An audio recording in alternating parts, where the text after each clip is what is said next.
Imagine a spaceship taking hundreds of years to reach its destination. Would you go knowing that only your descendants, not yourself, would live to see it?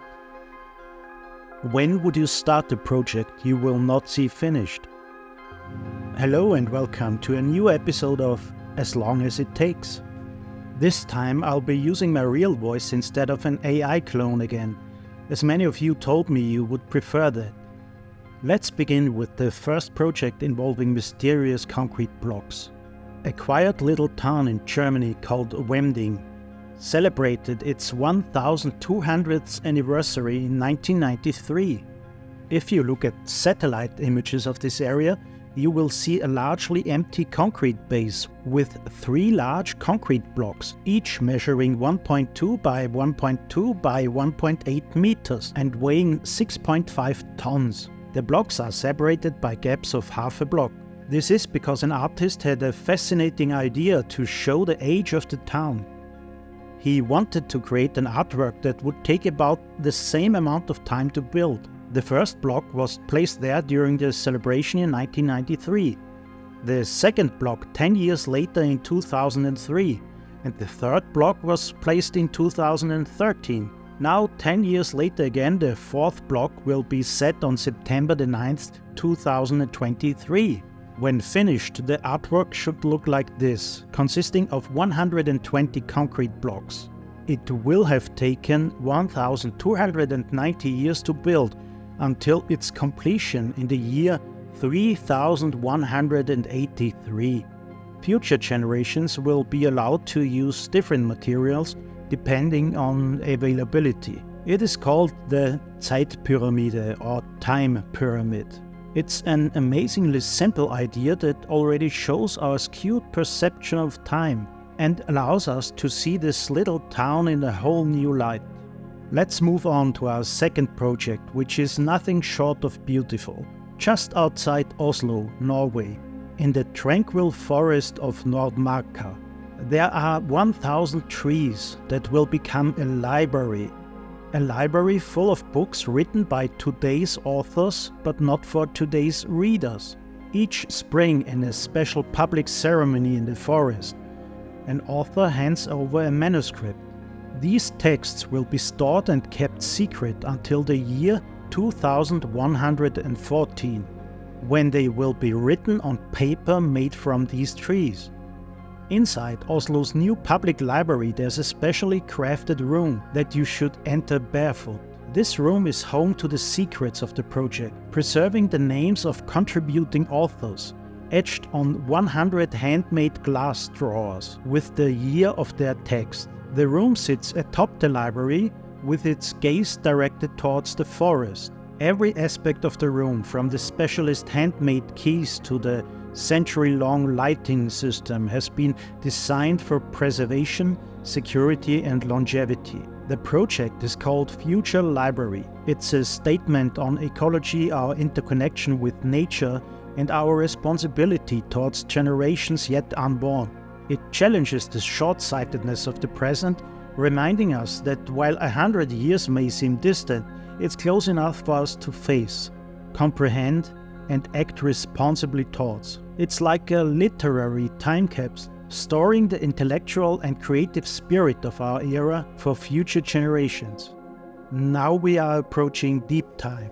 We want to build a machine that, largely without human intervention, should function over a time scale into the future that is superior to that of the first great civilizations looking into the past, 10,000 years. Of course, this machine would be a clock. This project is called the Clock of the Long Now. There are already small prototypes measuring 2 meters on display at the Science Museum in London and the Long Now Museum in San Francisco. The idea for this clock was born in 1986, and the construction of the first full-scale prototype is currently underway in Texas, with a project cost of $42 million. The clock's design is guided by 5 core principles. Longevity. The clock should maintain its accuracy for 10,000 years without any valuable parts that might tempt looters. Maintainability.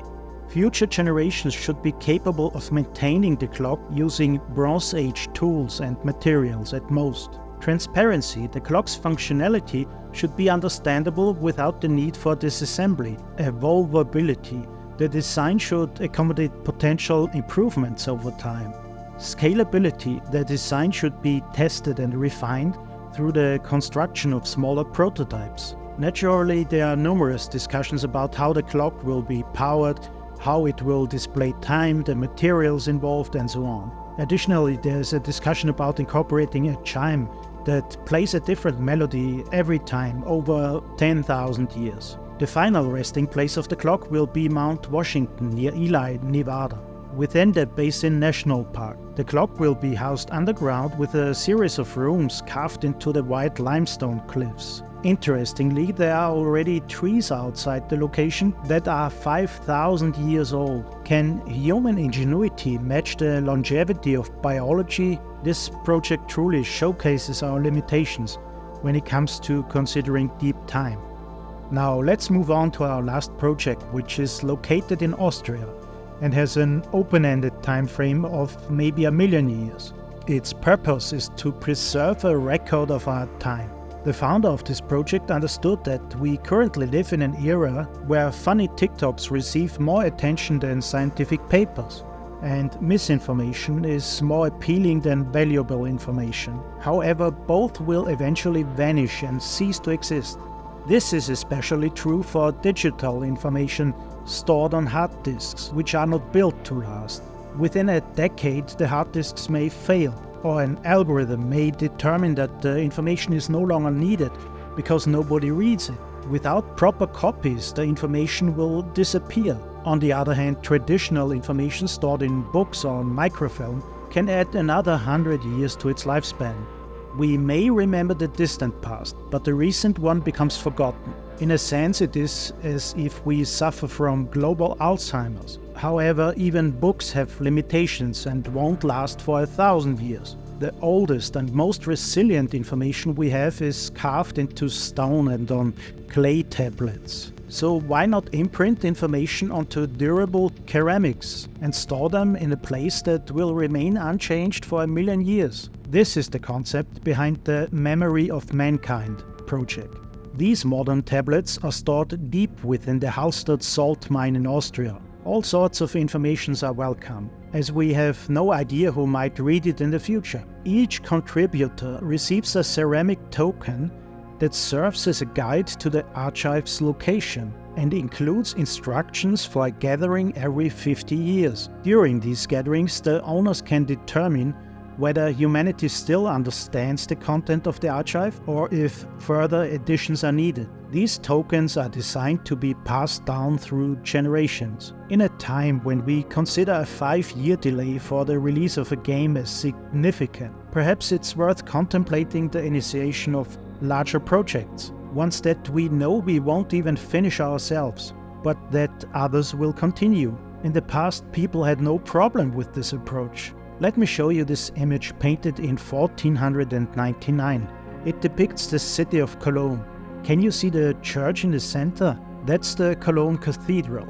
However, it appears like a construction site. Despite construction beginning over 200 years earlier, in 1248, the cathedral was unfinished. 30 years after this image, they stopped construction completely. It wasn't until nearly 300 years later, in 1823, that the decision was made to continue the construction.